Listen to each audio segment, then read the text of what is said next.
عقیده ولې ضروری ده؟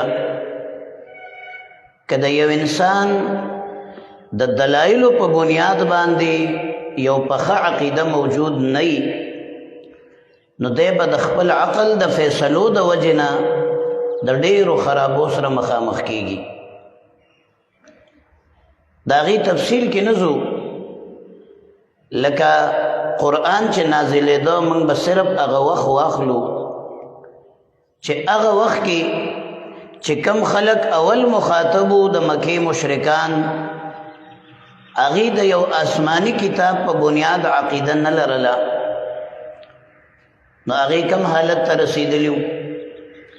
آخرت خو هغې د سره مننه، هغې به ویلو چې من یحیي هذه العظام وهي رمیم، دا اډوکې چې وراسته شي دا به لا څوک دوباره پیدا کوي.